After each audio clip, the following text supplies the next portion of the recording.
Hey, welcome to this podcast where the truth is released to inspire you to find your voice, bring out the gold within you, and help you reach your full potential to roar out loud in the world around you.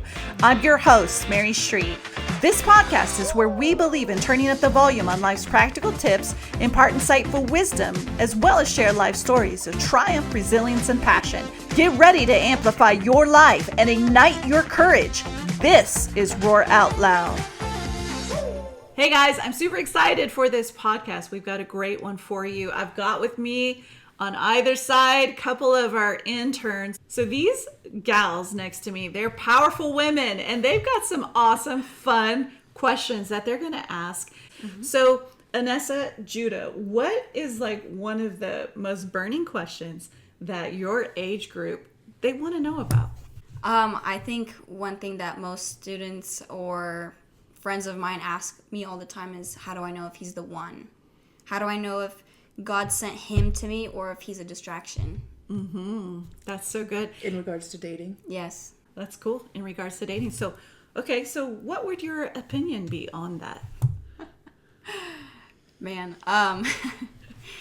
you guys might agree with me, might not agree with me, but I don't believe in there's one soulmate. I believe the Lord can bring in people into your life while you're young and growing, and you get to choose. And so once you find someone that is a good guy, good woman, just watch out for red flags. Keep an eye out for, have a conscious list in your mind of what you want your husband to be, what you want your future kids to look up to, and also have, a copy of, and just make sure that he's always following Jesus, the Holy Spirit, God, keeping them at the top, and then doing life, always looking up. What would you say your opinion on that is, Judah? I follow along the same kind of the wavelength as Anessa does. For me, I want, what I look for personally is someone who I can have companionship with. I want someone who we can have comfortable silence with. We don't have to always be doing things incredibly expensive. We don't always have to be doing over-the-top things. That's has its time and place, and that's beautiful. But for me, I've noticed a lot, especially around in my circle, a lot of people are wanting all of this from the guy's side, all of this over-the-topness, a lot of the Prince Charming vibes, and I tend to be more practical and direct, and that kind of scares a lot of people away, but it's not all the time. And so I'm looking for someone who communicates well. There's always can be discussion points. There's always can be a growing, the main point of a long-term relationship is to grow together. Yeah. So if there's something that we can work on together and we can see fruit on that, I don't necessarily see that as a red flag. We all have different things about us that we're learning and growing on and developing within our character and our habits. Yeah, I would agree with that. We definitely always have things that we're developing, and that's part of what this podcast is about. And I really believe when you get into a dating relationship, that develops you as well as an individual. Yeah. Because one of the things I've realized in my own life, all the years of dating, I mean, you heard my story. Judah hasn't fully heard my dating story. However, in years of dating, I mean, I've dated guys, right? Different guys, all wonderful guys, some not so wonderful, but for the most part, all wonderful guys. Every relationship I've ever been in has grown me in some kind of way by allowing it to. So yeah, I don't see everything as a red flag. It's true what you're saying. And yeah, I mean, there are characteristics, and I think you guys, especially you brought up those strong points too. There's characteristics that we need to look for, for sure, that people need to look for in dating. Where do you think that, and Judy, you can answer this, where do you think that people get hung up when it comes to dating, or the fear of stepping in? I think a lot of it can come from either self-sabotage or insecurities. Another point is in this community, in this day and age, in our age group, there's not a lot of grace. for a fumble, like, it's not really talked about. It's like ghosting. It's like, I'm not talking to them again, or I don't consider them, or they're toxic. I'm like, just because he got you the wrong scent of flowers, appreciate the flowers. Or like, even if he didn't get flowers, like, you know, like, there's not a lot of grace. I even see this in friendships. There's not a lot of grace or communication. They're like, I saw this in like my own life, is like, I had a conversation that blew up, and instead of having a conversation about that conversation, I'm getting ghosted. And so it's not just relationships as in like non-platonic, but also in platonic ones. There's not a lot of communication or steadfastness. Like, I don't know, maybe it's because I'm from the Midwest and like my upbringing, but it's like ride or die. Like, if you need help moving, I'm helping you move. Like, I don't care. Like, if you need help, like, doing stuff, or like, we need to have a conversation, like, let's have that conversation and like process, like, okay, were you overstimulated? Did you eat today? Like, what's on your plate? Yeah. And I remember those things. Like, I'll tell people things. I'm like, this is what's going on. Like, I'm not okay. And they'll still have the expectation to be 100%. Of me to be 100%. I'm like, I communicated, and I did the best I could do, and I'm doing my best currently. So my 100% today looks like this. So it's also communication. Like, you can't. I want to go back to what you said about, like, for instance, you gave the example. Man, just because you showed up with the wrong color of flowers isn't right. So I want to go back to that, Judah. What came into my mind when you said that is a little bit of what I've seen. Not that the whole younger generation, not that your whole generation is like this, but would it be fair to say that in some circles, there is a little bit of entitlement? There is, especially, I don't know. And we're not going to break down all circles. I'm just saying in general. In like, my personal experience, I can't speak for anyone else's experience. My personal experience, I'll talk to people, and the girls will be like, I have a crush on him. I'm like, did you talk to him about it? Like, have you... give signals? Like, have you... obviously it's a little harder to navigate 21st century dropping the handkerchief, but I like that, especially when we're still expected to be adults and independent. It's like trying to find and navigate the flirting realm, I guess, and then missing signals, and it's just so confusing. I was just talking to my oldest daughter about this the other night. She came home late, and we just ended up in this long discussion of dating or lack thereof and different things like that. Like, you know, and she sees couples, because we're in this environment where we have a lot of young people like you around us. And so she's watching, right? They're always watching. The teenagers are always watching how you guys navigate this kind of season. Yep. And one of the things that I told her, and I really do believe this, like, dating is a game of cat and mouse. Like, you talked about dropping the handkerchief. You kind of do have to let the rope out a little. That's what I say. Let the rope out a little. But I'm still hardcore in the fact that, like, we are the ladies and we need to be pursued. What do you think about that? What do you think about that? Yeah, I've been that person. There was a guy that I did ask, hey, do you like me? I had a crush on him. I didn't understand the signals, but I did ask him on a text message, like, hey, do you like me? And he asked, do you like me? And I was like, I asked you first. But yeah, I've done that before. There was a little bit of, like, we did talk for a bit after that, but I do prefer it if the guy initiates. Like, dates, if he wants to hang out and asks me instead of, like, me asking for his availability. Yeah. It's not wrong. I don't think it's wrong for a girl to be like, hey, I'm interested in you, or to let that out a little bit. I do believe, though, that God created us to be pursued. You know, when you actually cross that line, get into engagement and then marriage is a replication of what Christ is to the church, and he is the bridegroom king forever chasing his bride. And if you read the Song of Songs, it's throughout it, like the pursuit of Christ for his bride. And that is who we're called to be, you know, the bride of Christ. And there's something inside of us, especially as women, that desire the pursuit. And I think it's so important to hold on to that, like, drop the handkerchief in whatever way that looks like to you. Sometimes, like Judah, it might be releasing that number, you know. But I think the biggest thing is not to throw yourself out there to the lions looking desperate, Because that drives me nuts when I see girls looking all desperate. That's the reality of it. Like, I mean, you see that sometimes, and you don't want to come across as desperate. You want to come across as like, hey, this is who I am. What are your thoughts? I see your face. What are your thoughts? I think it's like, it's hard because like we're just women here. Like, but like men in their lives, like they have their own set of insecurities and different things or past relationships. Yeah. That if for me, I'm like, I'm here. I have ADHD. I don't understand subtleties most of the time or sarcasm. I'm constantly having to clarify. Are you being serious? Or are we joking? Until I get to know someone extremely well. And then I'll be like, all right, I'm gauging their tone, their facial expressions, all this stuff. And so I'm like, to a certain degree, that may not work at all, depending on where this person's at. Mm-hmm. And also, like I said, like, if you're wanting something more long term, obviously I get it in the beginning, it's a little bit more playful, but if you're getting in my opinion is like, if you're getting into something serious, like, it is a partnership.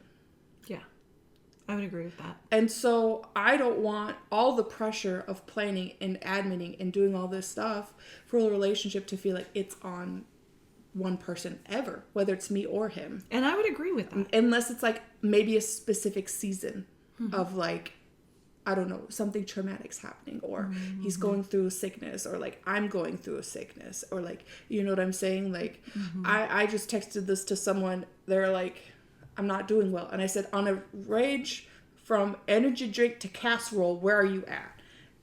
I don't like cooking that much. So I'm like, if I'm making you a casserole, somebody's dead. Like, somebody's like, you're not okay. You got out of the hospital recently. And so it's just kind of gauging. Yeah. It's just like getting to know like how he interacts with people, like what his communication style is. Yeah, and I would agree like what you're saying in the whole dating thing. Like when I say I believe that the guy should pursue, I'm not saying that you shouldn't show up and also like, hey, do your part as a girl. Like, yeah, plan dates, have fun with it, like take turns choosing to plan dates. I am old school. I do believe that they were supposed to pay for the date, at least the first one, and after that pay for it together. Like, it's not that big of a deal, I think, in the long run of things. That's what in my personal opinion. Yeah, obviously I would have a conversation with whoever I'm dating. First date, I would also like for them to pay. After that, it's a conversation. Yeah. If he wants to do it, go for it. If he doesn't, first official date? Because there's a lot of situation. There's a lot of situationships. There is a lot of situationships, and not everyone has money. It's true. But and I don't judge that. Like, I'm not trying to be rude. I'm just like, for me, it's like not getting to know this person as a friend and then potentially seeing where it's going on.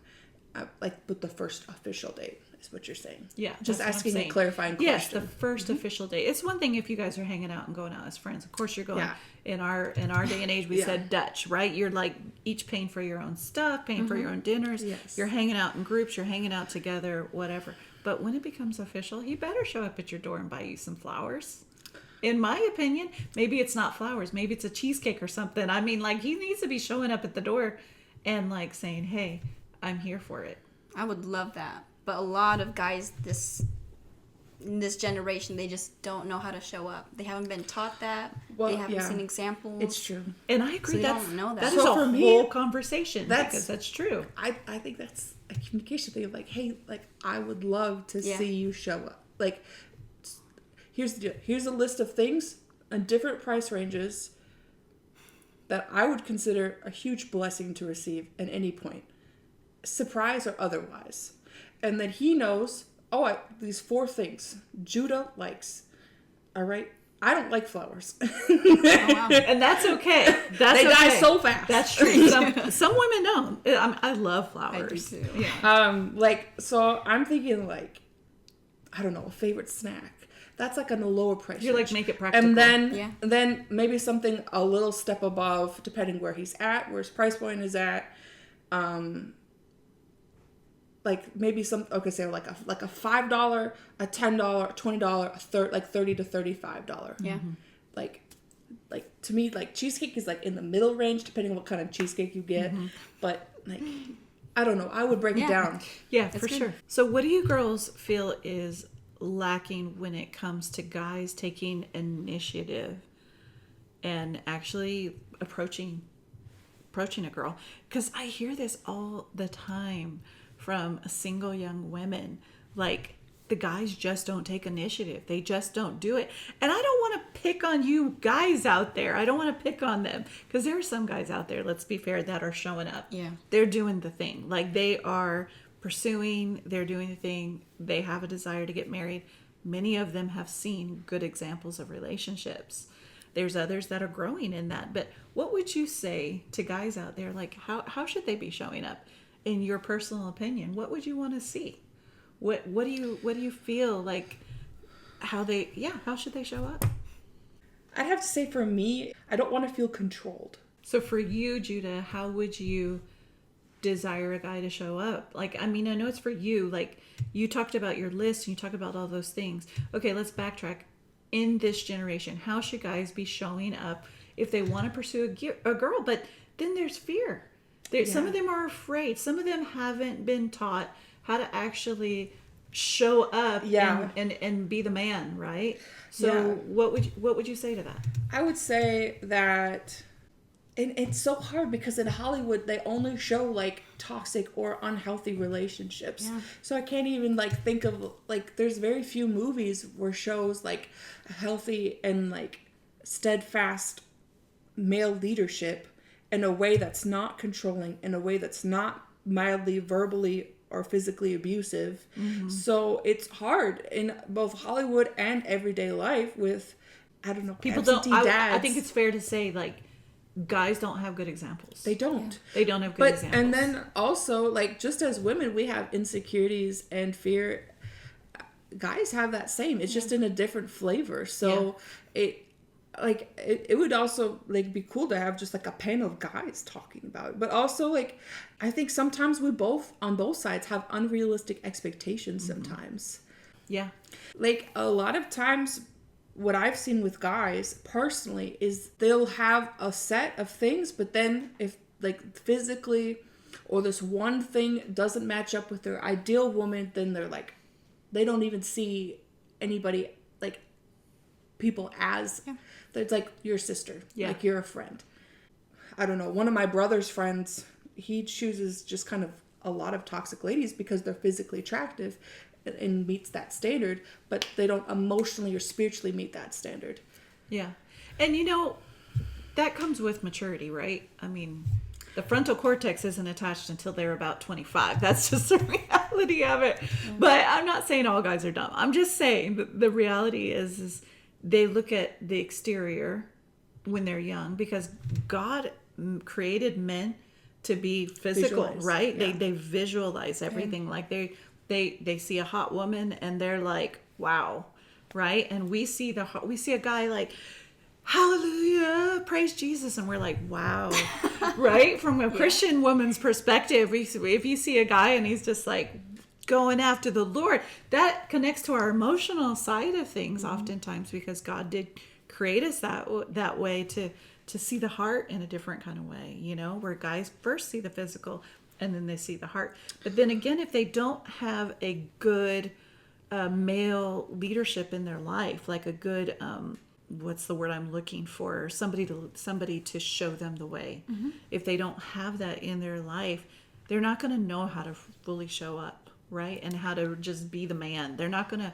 know how to really, you know, in the younger years we said court a woman, but how to really just date a woman, how to sweep her off her feet, you know. And my husband knew how to sweep me off my feet. I'm just saying, he knew, like, go back and listen to our podcast on dating. When we were dating, like, my husband knew how to sweep me off my feet, and that played into the emotional side of my heart. I'm like, wow, he's such a romantic, because many of us grow up with this dream of being married. But if you've been through trauma, if you've been through things in life, you don't always have that dream. Mm-hmm. And sometimes that creates a pushback on guys. Maybe they are interested, but then we're like, No, because there's so much fear around what we've been through. There's so much, I can speak from my own perspective. I've been there in that place of fear, and you kind of give off this vibe of like, you're not this, you're not that, you're not, And so sometimes when guys do want to try, they're afraid to because of the vibe they feel off of us. And I'll own it as a woman, like we sometimes do. Yeah. What would you say to that? You've already hit on they don't have a good like visual of what it looks like. Mm-hmm. And that's what I was going to put in there. Yeah. They don't know what it looks like to go after a woman and pursue because they either didn't grow up with a father or a healthy parental relationship, or maybe they were orphans or something. They just didn't see it in their lives. So I'd say to men that are interested in getting married and all the things, look for mentors or people of leadership or somebody that's like a couple that have been married for like at least a decade, I'd say, and that you see yourself like, oh my goodness, that's what I want to be when I grow up. I want that relationship. Mm-hmm. Look up to them, ask them questions like, how did you pursue? How did you say yes? Like, how did you ask these, like, ask questions. So good. Yeah. Of where you are and all your curious questions. And they're going to answer them. They're going to love to answer it. Yes. They would love to be in that position of, this is what we did. And they're going to, Yeah. They're going to 100%. And I love that you said that because I want to speak to people that are listening out there that are actually called a mentor. I've called you out before. I'm going to call you out again. Many of you out there listening, you are called to rise up and mentor this younger generation. They're hungry. This younger generation, they're hungry for truth. They're hungry for authenticity. They're tired of seeing hypocrisy. They're tired of seeing the crap that happens sometimes in the church environment or Christian environments or wherever. They just want truth. And they're hungry to ask questions. And I believe that mentors should show up to the table and let questions be asked. Everything from dating to sex to life to kids to knowing the Word of God to how do I show up in the workplace? How do I build a business? Whatever it is, show up where you're called to show up and speak into this next generation. This generation is hungry. They're hungry to raise up. They're hungry to grab hold of truth and run with truth. Is there any last words you ladies want to say today? Only you can prevent wildfires. Explain that real quick, in short, in one sentence. It's like if you're seeing a gap that you have either the resources or experiences to kind of fill that gap, then it is your responsibility to disciple. Yes. And actually disciple. Yeah. What people walked through, they actually can speak to. Yeah. I don't care how old you are. Like, there's different people in different scenarios, and it's not like a full-scale discipleship where I've just been like encouraging and speaking into different people's lives about different things. So good. And it doesn't have to be like, you don't have to have a beard and white hair to do that. It can be, yeah. The spirit of wisdom and revelation can rest on anyone as they lean into the Father to give it to them. Anessa, any last words? Yeah, if you're too afraid to do anything and act upon anything, don't stay in that fear and don't let it stop you, but bring people in. Bring people that are like peers or of higher authority and say, this is what I'm seeing in them or not seeing in them. What do I do? What should I not do? Like, do they even like me? Does this look like they like me? Have people speak into that so that you're not just stopping in fear. Yeah, so good. Don't let fear stop you from stepping in and going after something that your heart desires. Because if you let fear stop you, you may never know what's on the other side of that fear. So guys, thanks for tuning in. We're going to do more of this. Yep. Ladies, thank you for being with me today. Until next time, keep roaring out loud. Hey, thanks for tuning in. If you enjoyed this podcast, hit subscribe, leave a review, and share it with your friends and family. Always remember, your voice matters. Your dreams are worth pursuing. And you, my friend, have the power to roar out loud.